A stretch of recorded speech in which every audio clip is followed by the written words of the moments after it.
Welcome back to the channel. If you've been watching the silver market lately, you know we're living through one of the most extraordinary periods in precious metals history. What we witnessed in January and early February of this year is something that market veterans say they've never seen before, and the forces driving these moves are far from finished. Today we're going to break down exactly what's happening with silver prices, why geopolitical tensions are the fuel behind this fire, and most importantly, where this market might be headed next. Let's start with the numbers, because they tell a story that's almost hard to believe. On January 23, 2026, silver did something it had never done in its entire trading history. It crossed $100 per ounce for the first time ever. That's not just a milestone, that's a psychological barrier that traders and investors had been watching for years. By the time the trading session closed that day, spot silver was sitting at over $103 per ounce, marking an 8% rally in a single session. Think about that for a moment. Gold might get the headlines, but silver delivered an explosive performance that left even gold in the dust on a percentage basis. But here's where it gets really interesting. That $100 breakthrough wasn't just some random spike. It was the culmination of a rally that began back in mid-2025 and accelerated dramatically as we entered 2026. From August 2025 to late January 2026, silver prices surged by over 215% on a year-over-year basis. We're talking about a metal that went from around $30 an ounce to breaking through $100 in a matter of months. The last time we saw anything close to this kind of vertical move was back in the 1970s and early 1980s during the Hunt brothers silver squeeze. This is generational wealth creation happening in real time, but it's also generational volatility. Now, you might be wondering, what could possibly drive such an extreme move in such a short period of time? The answer lies in a perfect storm of factors, but at the center of it all is geopolitical risk. Let me paint the picture for you. As 2026 began, the world was dealing with multiple crisis points simultaneously. We had ongoing tensions in the Middle East that showed no signs of resolution. NATO was navigating complex dynamics involving territorial disputes, with the most notable being the situation around Greenland, where President Trump's aggressive posturing about potential American acquisition created unprecedented friction with European allies. These weren't just diplomatic spats, these were serious confrontations that threatened the stability of long-standing alliances. Then you had the tariff wars. In mid-January, Trump announced potential tariffs of 100% on Canada and threatened similar measures against European trading partners. On January 19th, he doubled down with tariff threats specifically targeting Europe over the Greenland issue. Markets don't like uncertainty, and they absolutely hate the prospect of global trade wars combined with potential military conflicts. When investors see this kind of chaos brewing, they do what they've done for thousands of years. They run to safe haven assets. And silver, along with its big brother gold, becomes the ultimate refuge. The data from January shows just how powerful this safe haven demand became. According to reports from major financial institutions, gold reached nearly $5,000 per ounce during the same period. But it was silver that truly captured the imagination of the market. Why? Because silver offers something gold doesn't. It's more volatile, which means bigger percentage gains when the trade works. It's more affordable on a per-ounce basis, making it accessible to retail investors who might not be able to buy gold at $5,000 per ounce. And crucially, silver has dual demand, both as a monetary metal and as an industrial commodity. Let's talk about that industrial demand for a minute, because it's absolutely critical to understanding where silver is headed. Unlike gold, which is primarily used for jewelry and investment, over 59% of silver demand in 2025 came from industrial applications. We're talking about solar panels, electric vehicles, artificial intelligence infrastructure, and 5G networks. These aren't luxury items. These are the building blocks of the modern economy and the green energy transition. The Silver Institute reported that while physical investment demand was strong, industrial demand remained the dominant force in the market. Here's where the supply side of the equation becomes fascinating. The silver market has been in a structural deficit since 2021. That means the world is consuming more silver than it's producing every single year.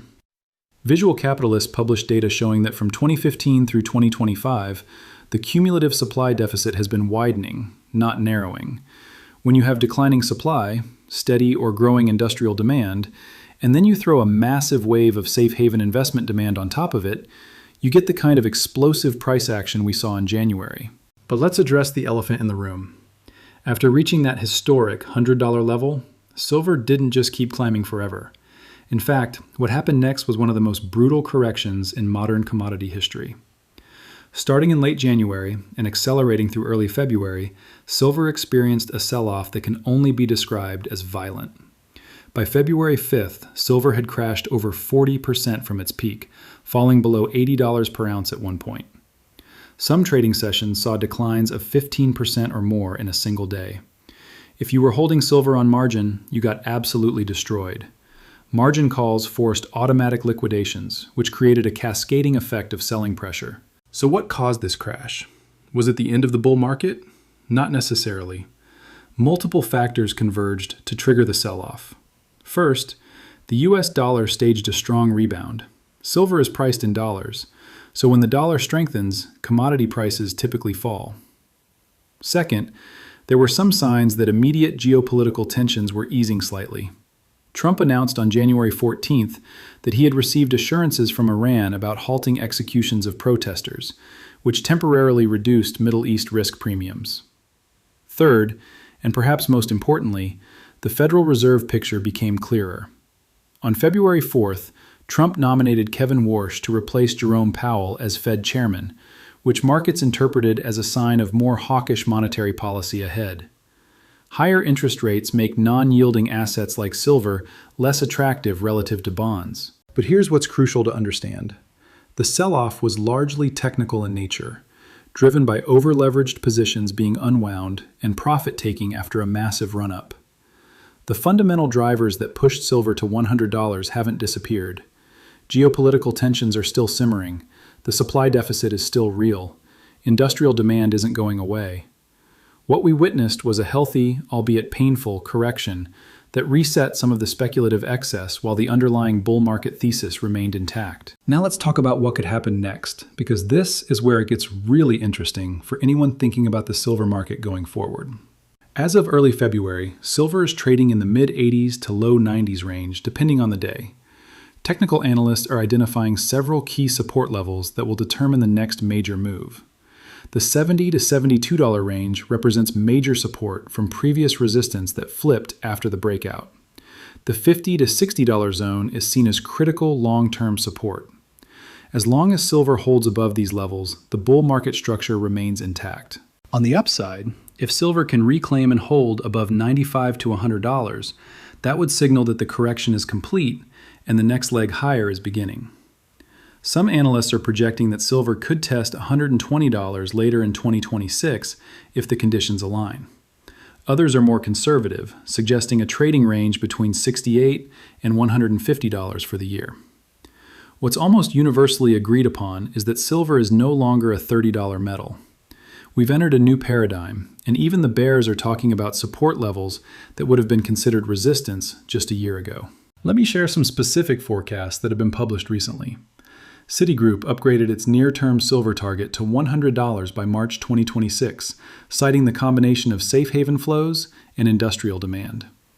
Bank of America's precious metals outlook for 2026 emphasized that while gold remains their preferred precious metal, silver's supply deficit makes it attractive for investors willing to handle higher volatility.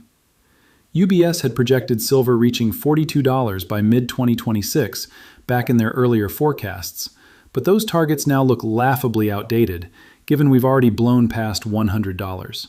They've since raised their midterm target to $55, but even that seems conservative given current market dynamics. The really bullish voices in the market, like Robert Kiyosaki, are talking about silver reaching $100 to $200 in 2026, based on continued economic uncertainty and currency debasement. Now, I'm not here to tell you which forecast is right, but I will say this. The range of estimates tells you something important. Nobody really knows where silver is headed because we're in uncharted territory. The fundamentals support much higher prices, but the path will be volatile. So what are the scenarios we should be watching? Let's game out a few possibilities. Scenario 1 is the bullish reacceleration. In this scenario, geopolitical tensions escalate further. Maybe we see a serious military confrontation in the Middle East. Maybe the tariff war with Europe and China spirals into a full-blown trade war. Maybe economic data deteriorates and consumer confidence, which hit a 10-year low in January according to some surveys, continues to collapse. In this environment, safe haven demand comes roaring back. Silver breaks back above $100 and potentially tests new highs above $120. This is the scenario where the supply deficit, combined with panic buying, creates a genuine shortage in physical metal. Scenario 2 is the consolidation phase. In this scenario, tensions remain elevated but don't escalate dramatically. The Fed maintains a relatively steady policy, and the dollar trades in a range. Silver consolidates between $70 and $95 for several months, building a base for the next move. This wouldn't be a bad outcome. It would allow the market to digest the gains, shake out weak hands, and set up for a more sustainable advance later in the year. Technical traders would love this because it creates defined support and resistance levels to trade around. Scenario 3 is the bearish correction extension. In this scenario, geopolitical tensions genuinely ease significantly. Maybe peace negotiations in the Middle East gain traction. Maybe Trump backs off on tariffs after negotiations. Maybe economic data improves and confidence returns. In this environment, safe haven demand evaporates quickly, and silver could test that major support zone around $70 to $72, or even down to the $50 to $60 range. However, even in this scenario, industrial demand provides a floor. We're not going back to $30 silver. The fundamental supply-demand picture won't allow it. My personal view, for what it's worth, is that we're likely to see something between Scenario 1 and Scenario 2. Geopolitical tensions aren't going away. The world is more fractured now than at any point since the Cold War. Economic uncertainty is real. Central banks around the world continue to buy gold and diversify away from dollar reserves, which supports the entire precious metals complex. And critically, the industrial demand for silver isn't discretionary. You can't build solar panels without silver. You can't manufacture electric vehicles without silver. The green energy transition is a multi-decade trend, not a quarterly phenomenon. There's also something else happening that doesn't get enough attention. Silver is increasingly being viewed as a strategic metal, similar to how we think about rare earth elements or lithium. Trump's interest in Greenland wasn't just about territory, it was about mineral rights, and Greenland has significant silver deposits along with other critical minerals. The geopolitical competition for resources is intensifying, and silver sits at the intersection of monetary value and industrial necessity. That's an incredibly powerful position to be in. For investors and traders trying to navigate this market, here's my advice. First, understand that volatility is the price of admission. If you can't handle 20 or 30% swings, silver is not for you. This market is not for the faint of heart. Second, think about your time horizon. If you're trying to trade in and out on a daily basis, you're gambling. The moves are too violent and unpredictable. But if you're thinking in terms of quarters or years, the fundamental case is compelling. Third, consider your position sizing carefully. The margin calls in early February destroyed accounts. Don't use leverage you can't afford to lose. Looking at the technical picture right now, silver is showing signs of stabilization after the February crash. It's trading around $75 to $80 as of the latest data, which is above the critical 70 to 72 support zone. The 50-day moving average is around $76, and price is testing that level. If silver can reclaim the $80 to $84 range and hold it, that would be a positive sign that the correction is complete. The next resistance after that is around $92 to $95, which represents the 25.55 record mini pivot point. From a broader perspective, we need to watch several indicators. The US dollar index is critical. If the dollar weakens from current levels, that's rocket fuel for silver. Interest rate expectations matter too.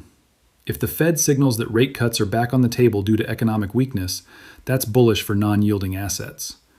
Geopolitical developments are obviously huge. Any escalation in the Middle East, any new tariff announcements, any signs of financial stress in the banking system, all of these would drive safe haven flows back into precious metals. The January rally in silver gave us a glimpse of what's possible when multiple bullish factors align. We saw panic buying, short covering, retail investor FOMO, and genuine physical demand all hitting the market at once. The result was a move that few thought possible just months earlier. The February crash showed us that markets can reverse violently when over-leveraged positions unwind. The lesson here is that silver can move in both directions with stunning speed. But the bigger picture trend is clear. We're in a new era for precious metals. The world is dealing with unprecedented levels of debt, fiscal deficits that show no signs of shrinking, geopolitical fragmentation, and a loss of confidence in traditional monetary systems. These are the conditions that historically favor hard assets, and silver, with its dual role as money and industrial commodity, is uniquely positioned. Whether we see $150 silver or $200 silver by the end of 2026 is anyone's guess. But what seems increasingly likely is that we won't see $30 silver again in our lifetimes. As we wrap up, I want you to think about the bigger narrative here. Silver's incredible volatility in 2026 isn't just about trading charts and technical levels. It's a reflection of genuine uncertainty about the future of the global economic and political order. When silver spikes, it's telling us that confidence is breaking down. When it crashes, it's telling us that either confidence is returning or leveraged bets are being forced out. Right now, we're somewhere in between. The dust is settling from the February carnage, and the market is reassessing. But make no mistake, the forces that drove silver to $100 are still in place, and they could reassert themselves at any moment. Thanks for watching. If you found this analysis helpful, please hit that like button and subscribe for more coverage of the precious metals markets. Drop a comment below and let me know what you think. Are you bullish on silver from here? Are you waiting for lower prices? Are you staying away entirely? I want to hear from you. And remember, none of this is financial advice. This is educational content designed to help you think through the market dynamics. Always do your own research and never invest more than you can afford to lose. I'll see you in the next video, and until then, stay sharp out there.